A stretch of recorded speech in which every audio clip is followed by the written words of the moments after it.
Well, as a teenager, I wanted to be an artist. Then I was in London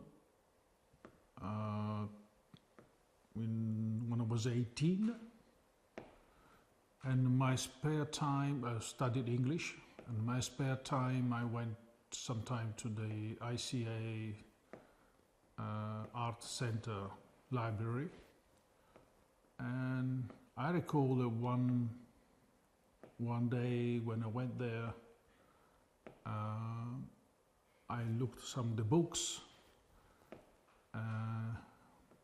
wanted to be an artist. I was in love with some of the 20th century's artists, like Mondrian, Malevich, Paul Klee. And so I started looking at the book written by Paul Klee. I think it was about letters to some of his colleagues or friends.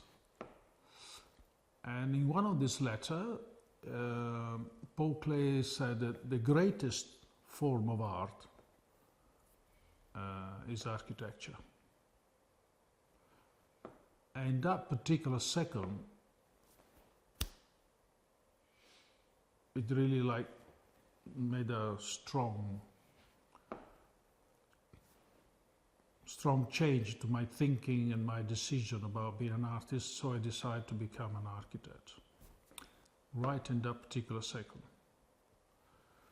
And that's how I went ahead and just make the decision to study architecture, etc., etc., etc. Yes, I do have a strong preference for natural materials. I love nature, and I think when man makes things and buildings, some of which we call architecture, I think in a way, there's a cycle of you take away from nature and you give back to nature through construction. And the feeling, the beauty of natural material in nature, I think from my point of view, should be the same when we are in a building or we look at a building, should be made of natural material to be as close as possible to that feeling of enchanting and admiring nature. Also, the natural materials gives a kind of a sense of energy and strength to our feelings, to our emotion, that the artificial material cannot give. It certainly doesn't to me. So where I can, I always put natural materials, natural wood, and natural stone, lime, and I sometimes with difficulty I have to make sure that there is no elements that cover that natural feeling, to make it to look plastic, for protection, for cleaning. So the more natural it is, the more I feel the energy. And here, for instance, in this castle project, I did my best to achieve that natural feeling. In fact, there is no plastic, because sometimes, you have a plank of wood, and then it is fashionable to put a layer of plastic for easy cleaning, but then it's not natural anymore. You cover it up with plastic. So I prefer to keep it, make like a water-based protection, so it's 100% natural. To me, nature and natural material gives a particular feeling, and what concrete or plastic, they don't. In fact, makes me like a low energy. Leather is an example. Very often leather is they cover it up, they tint it, they paint it, they make an artificial surface. I've done some projects in which the leather was chosen to be 100% natural. I recall in a retail store, I went especially to Tuscany to find a company that still has natural leather. They take it from the cow, and they were famous for making the sole under the shoes in 100% leather. And I used the leather for benches, for covering the walls, the doors, and the fact and the smell is wonderful. The touch is really unbelievable, and of course it's very delicate. But like nature is, I mean, a flower is very delicate, and if you are aggressive, you kill it. It's a decision that one's make, and I think to be an architect is mostly making decisions. I was lucky to have a master, because you grow so much, you learn so much, and I was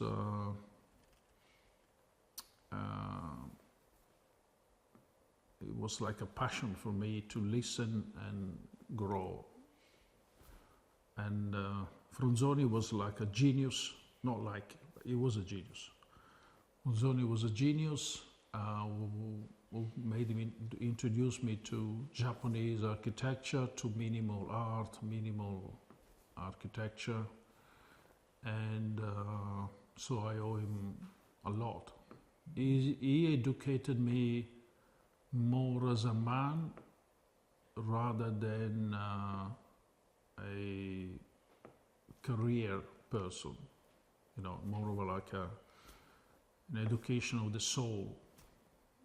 And that was one of the luckiest things I had in my life. I did follow and learn what he was saying. I was, listening with my heart, and that's how you learn.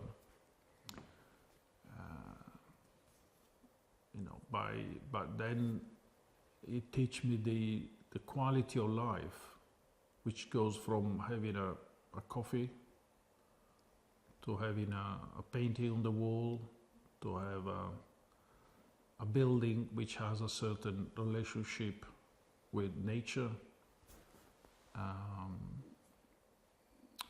With time, I moved away from his style, but I don't think it counted. I don't think it matters his style or my style in designing and architecture. What counts is the attitude, the approach, the passion, the search for quality, the search for creativity and beauty. It's really the foundations, because if the foundation is great, then the building up or whatever you build, it can't go wrong. It won't collapse. My clients from Rome, they decide to renovate, revamp, and make this castle a place for them to live in the summer, particularly the long weekends, because it's not very far from Rome. And they appointed some notorious architects, much more famous than I am. It didn't work out with the first, it didn't work out with the second one. And then, interesting enough, the same day, I think Enrico was in Rome, and Cristina was in Milan. And in Milan she saw a oval bathtub which I designed in the 90s, so we talk about 35 years ago, which was a one-off for a American client who wanted a house in near Saint-Tropez. And then the Buffy company decided to make that bathtub into production. So Christina walked into the showroom, saw the bathtub, which is like a nut excavated. It's the first one of the many that you can see around now. And she fell in love with it. And the same day, Enrico was looking at some magazine, architectural magazine, and in one of these magazines there was an apartment, photographs of an apartment which I designed in Venice, with a beautiful view in Canal Grande, where the glass is frameless, and so you have the illusion that the water comes into the apartment, or you can jump into the canal. It's incredible, a very intense, beautiful, which was intentional, and he loved it very much. Then in the evening when they met, interesting enough, Enrico said, "Oh, I saw this, I think this guy looks good." And then she said, "Well, I saw this looks good, tac, both was my name." So it clicked. And they called me up. So I came to see the castle, and without discussing contracts or anything, I started sketch something. And I said that the only way to make this castle great again was that the architect had to be invisible. This castle had the signature of Peruzzi, one of the greatest architects of the Renaissance, a master. So for me it was correct to emphasize Peruzzi and not to make a contemporary intervention which would be in conflict, in competition with Peruzzi. That's why, for me, the architect here should be understated, should be almost, if not at all, invisible. Interesting enough, after 9 years of work, Christina, when everything was finished, they invited me here, and she said, "Well, it looks like you've done nothing here." And that was the objective.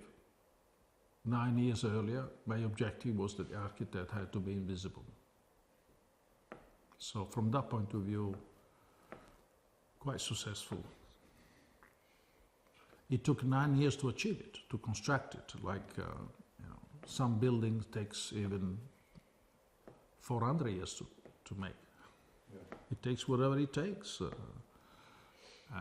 On the north side, which is the most noble side of the castle, I had some restrictions from the Belle Arti, the heritage, the art heritage, and sometimes they stopped the work. They came to see, they delayed, so it wasn't easy. On the south side, because of there was a fire some years ago, I had a carte blanche, so I was able to build like a new castle within the castle.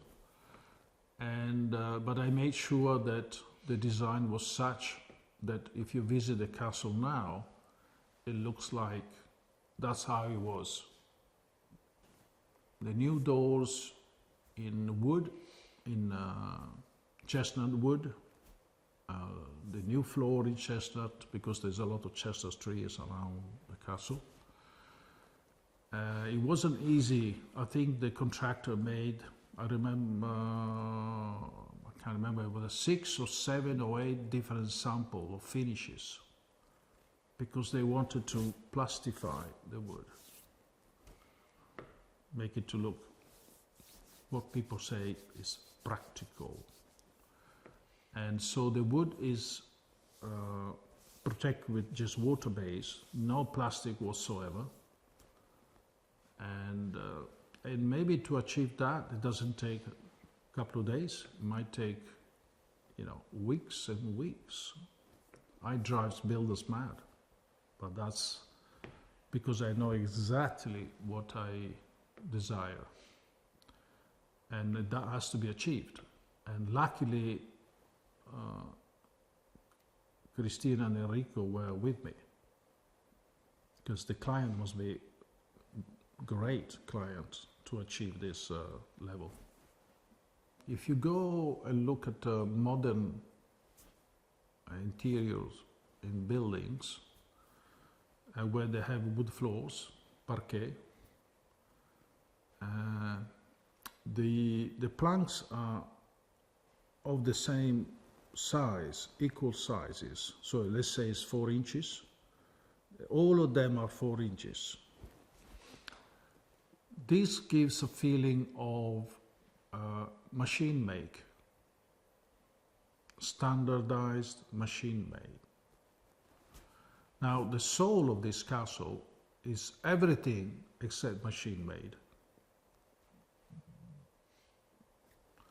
So if you put the planks on the floor of different dimension, it doesn't look too homogeneous. It doesn't look machine-made homogeneous. It looks more as they used to do in the old days, which they used to take a plank of the plank came from the tree trunk, and sometimes it was 12 feet, sometimes it was 13 feet, sometimes it was 17 feet. They were not like today's modernity, governed by the machines. So to be in respect of the soul of the castle, I decided to use different size planks. Of course, that is more costly, maybe 10-20% more.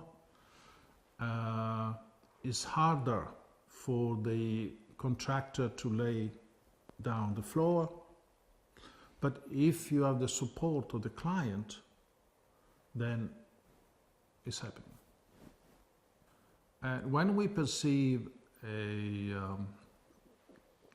any form that we perceive man-made, we do have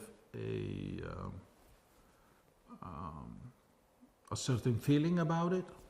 But at the same time, these shapes, they, without you probably not being aware, they give you a kind of energy which can be higher, medium, or lower.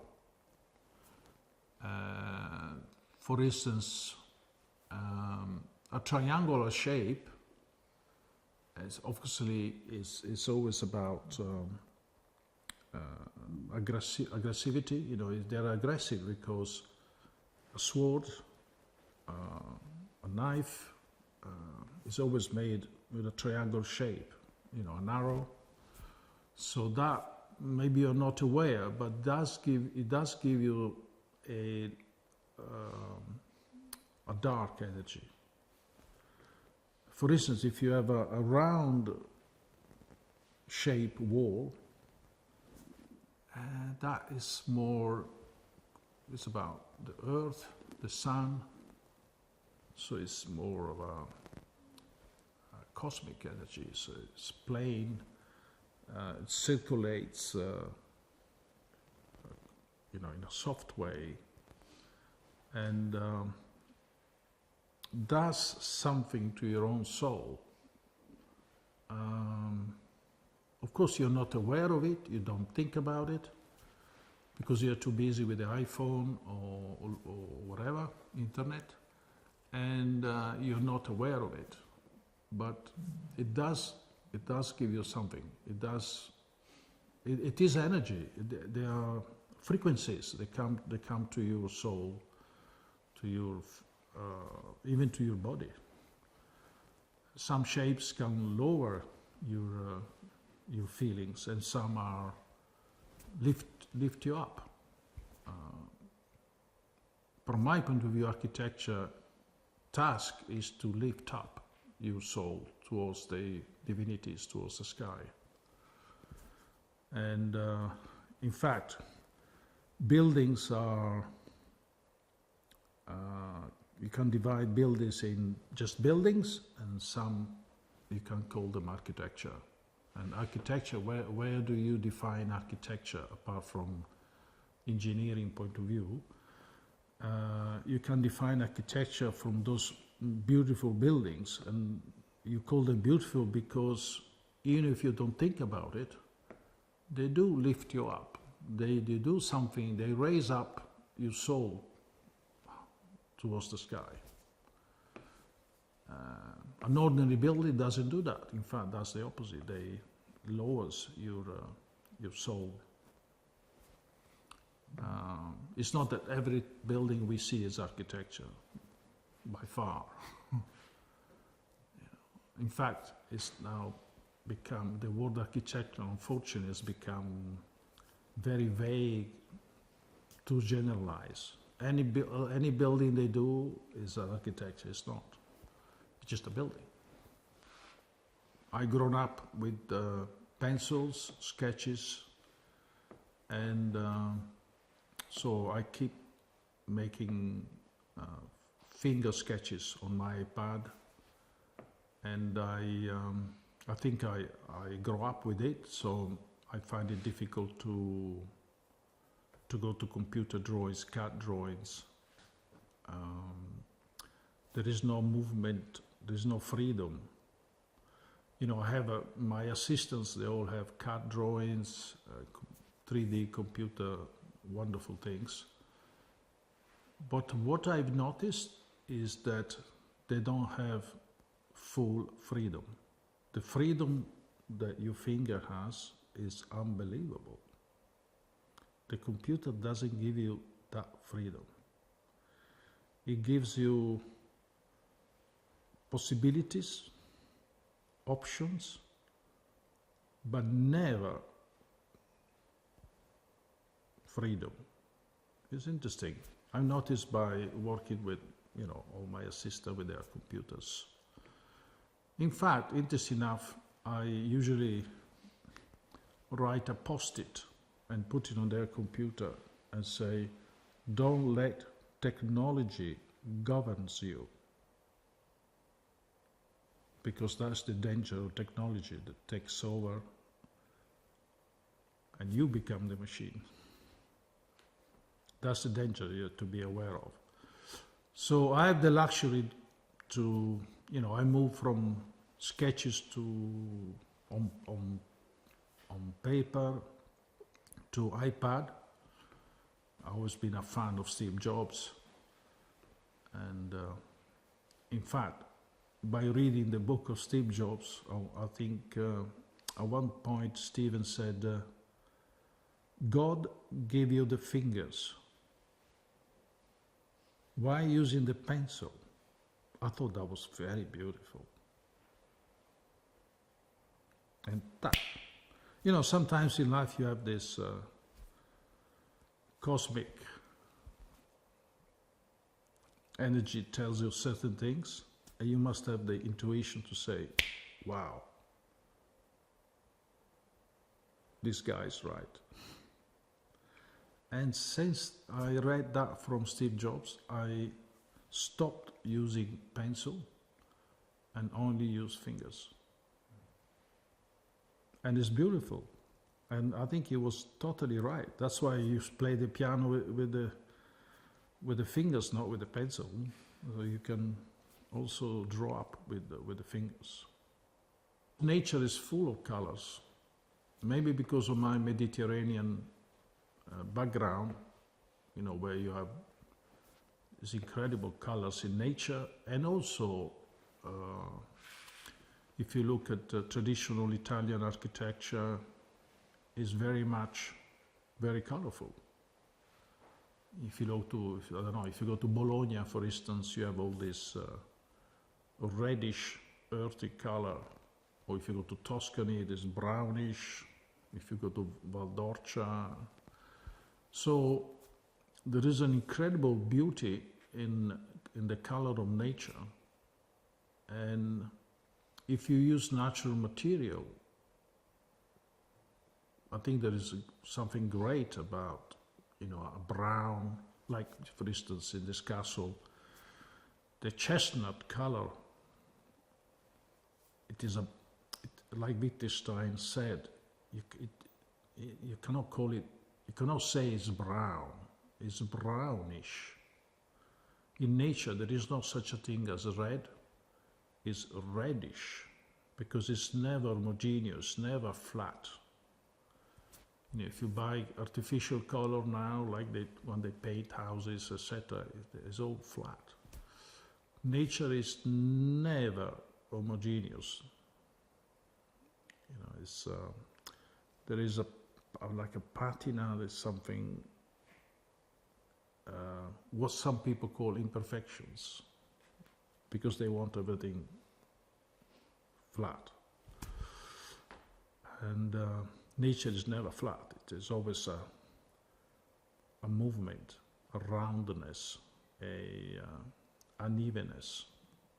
And that is what is beautiful. So I moved away from black and white. I moved away into colors, and I made most of my projects are very colorful, but not artificial colors. For instance, now at the moment I'm doing an airport, and it will be the first airport in the world full of colors. It's going to be a revolution, because all the airports in the world are black and white or gray. So this will be the first airport, very brave, very colorful. But that's my choice. That's what I like colors. I don't like artificial colors, but I like natural color. I mean, if you look at the beauty of this brown in this ceiling, it's incredible. But there's no flatness, there is no homogeneity. If you paint it, you kill it. Because nature is why nature is not even is because there's always movement. There's a kind of moves. Nature is always moving. Artificial kills the movement. It's flat, makes it dead. I think everybody in the world is looking at nature for inspiration, except that when they do their own professional jobs or whatever, they forget. And I don't want to forget. I want to be continuously inspired. I mean, there's nothing more beautiful than nature. You can put the best 100 architects in the world, or even 1,000. They will never reach the beauty of nature. The creator is the most genius of all. Just looking at a flower, a rock, some leaves in a tree. Then, you know, in a tree you have, I don't know, 600, 1,000 leaves. And the same tree, and yet all the leaves are different colors. Isn't that unbelievable? An architect can never achieve that. Forget it. It can be inspired, which is my case. When you look at nature, it's not the sunset is beautiful and then the tree is okay. The tree is beautiful and the sunset is beautiful. So when you do architecture, when you make architecture, I think the attitude has to be the same. It's a total vision. Unfortunately, there's so much specialization where you have the architects does the outside of the building, and the engineer does the structure, and then the interior designer arrives and does the interior whatever, and then you have the furniture guy brings the table, then you have another person, decorator. So, I mean, it's a joke. The total vision has to be a total vision. Everything has to be like in nature, has to be one thought, one vision, one stroke. That's what nature does. So I feel that architecture is embraces all. It's not just doing a nice building. The more things you put on a wall, the more visually there's a lot of what they call busyness. The less things you see, the better, because when you're in a room, really the thing to see, the perception is about space and materials and human beings.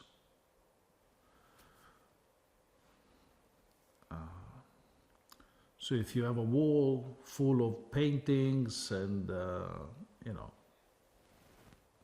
you don't see much of the space, the paintings become more important than the space. And when you go to details like a handle for a door or a switch for the light, if it's possible to hide the switch, like for instance I've done in certain area of the castle, then the perception of space and materials is stronger. It's not about reduction, it's about preserving as much as possible space in a sense of void, and materials of the construction, whether it's bricks or stone. I think I have now the experience, and I'm able to pass some of my experience, some of my knowledge to younger generation. And I've been lecturing, and I'm still do occasionally some schools and university. And the few attempts I made about teaching other people, other young people, I noticed that there are too many rules, and I don't feel comfortable with too many rules, in a sense that you stop creativity.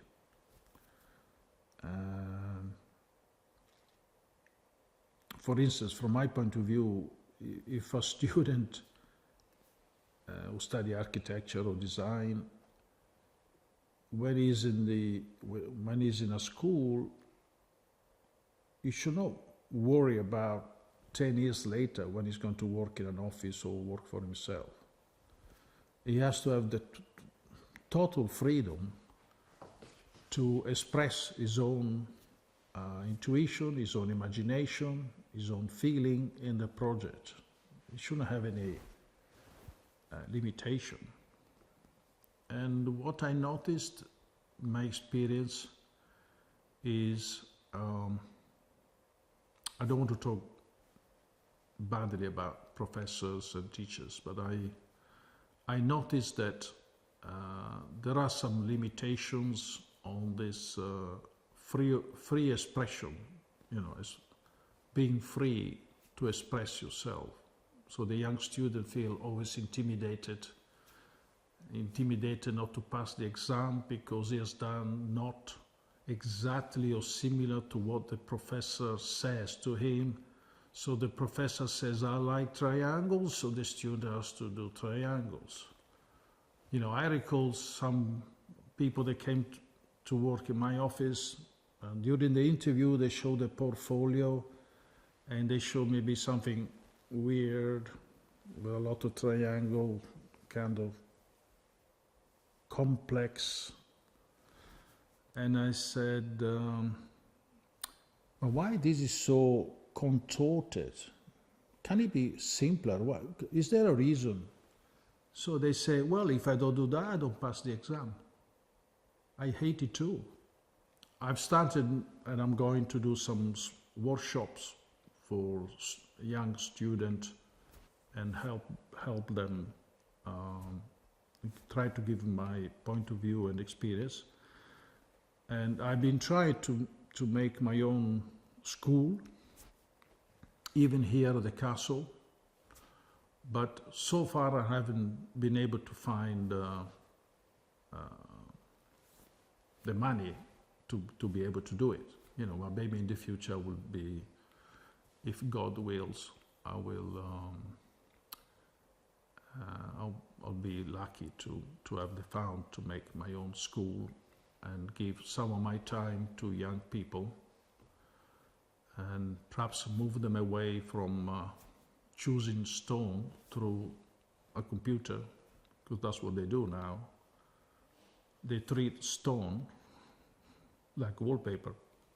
They look at the computer and they choose this stone, the other stone. It's a joke, but that's how that's happened. If I have my own school, I will take the student to the quarries and maybe put some stone on their hands and see how heavy they are. Otherwise, it's like wallpaper. If you choose it in a digital, only 100% digital way. So eventually, God willing, I feel I'll be lucky to have my own maybe summer school, because I noticed that where I've been, young people do need another version of what the professors say. So at least they have the possibility of making a different choice, a different attitude. Unfortunately, schools go with fashion. So if the deconstruction is fashionable, then the student must follow fashion. You know, I had the same problem when I was at the Architectural Association. They hated me to be free. I had to follow this, had to follow this. But also in the profession, it's not very different. For a Giorgio Armani, I designed an amazing building in New York. So when I went to the planners, of course, the planners couldn't understand the drawings. So what is the safest thing they can do is to say, why don't you go and look at that building done by this famous architect and do something similar? I did a store for Calvin Klein, and Giorgio Armani happened to see the store.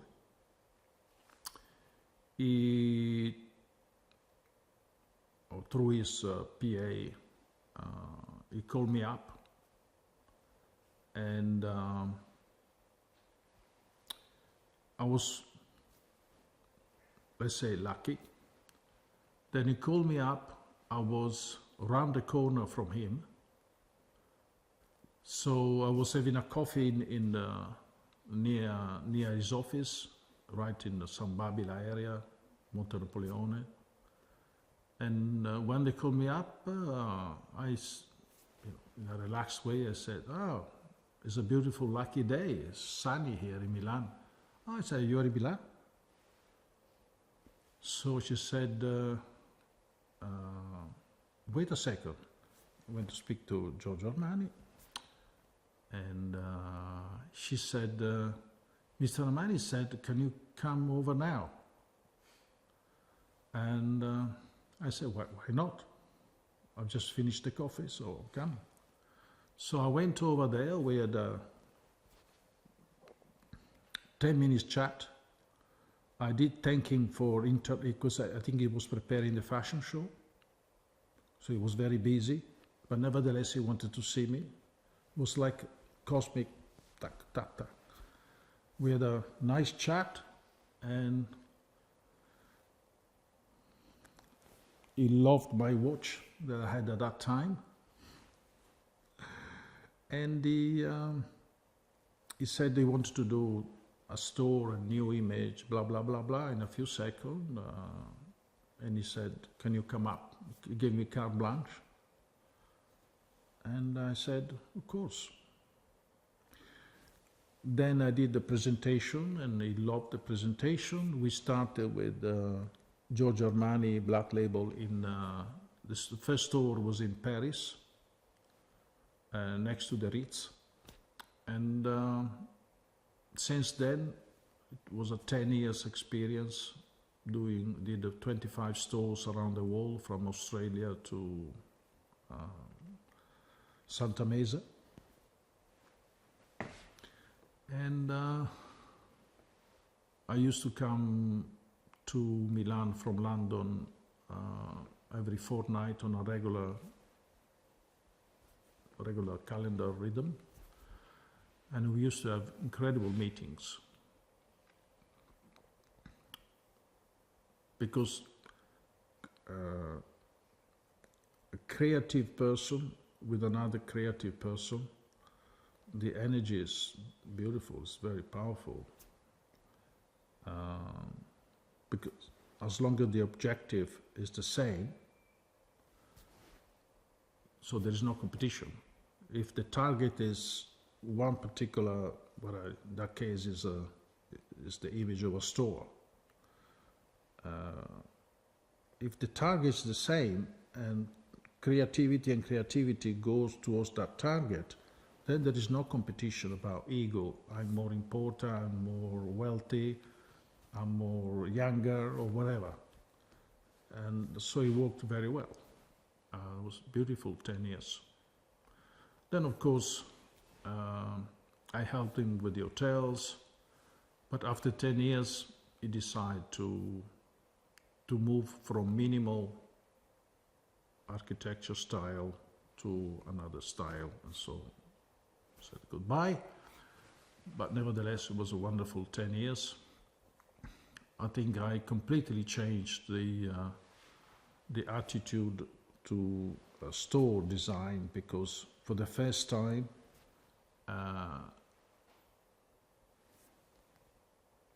stone was introduced in fashion stores, and I did the whole of his stores in Saint-Maxime stone, French stone, beautiful French limestone, and it was like a revolution.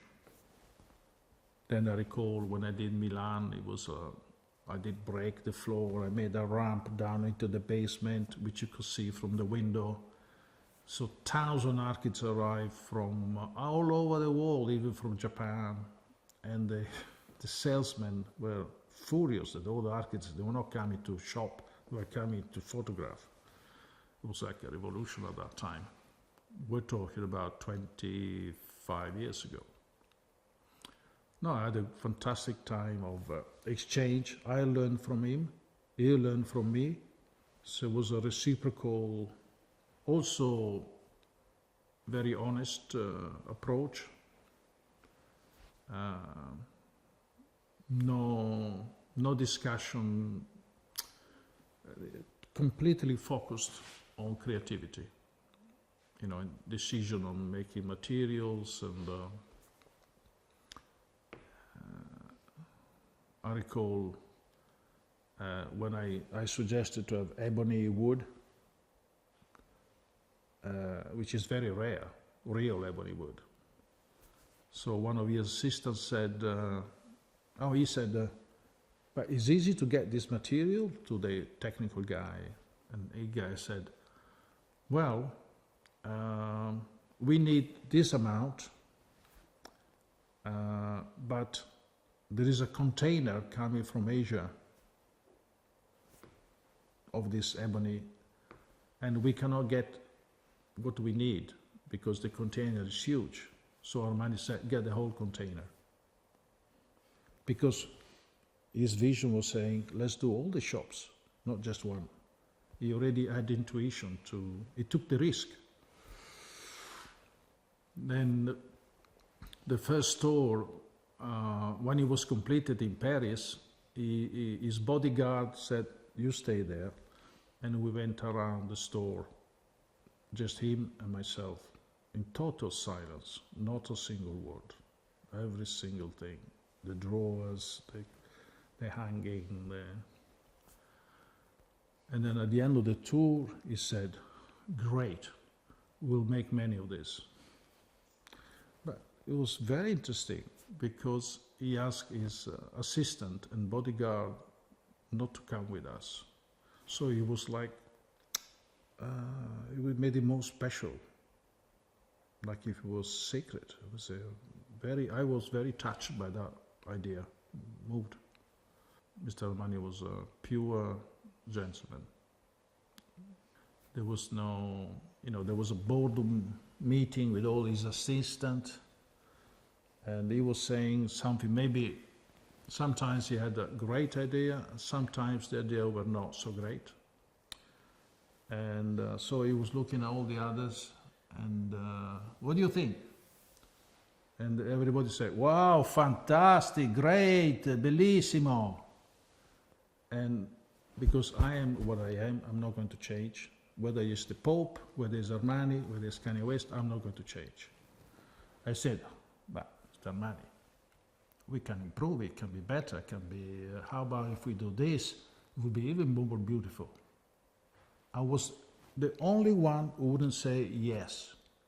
Yes, man, because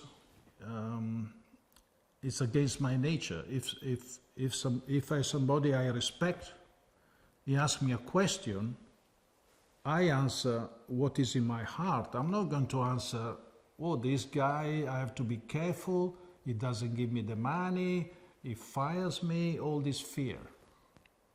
If I have respect of the person, I'm going to tell him what I feel is the truth. Then it's up to him to say, "Oh yeah, that's not too bad," or "I don't like it, let's do something else." And that's why the relationship, the working relationship was 10 years. And people say to me, "Wow, is it impossible 10 years with Giorgio Armani? Most architects last 1 year."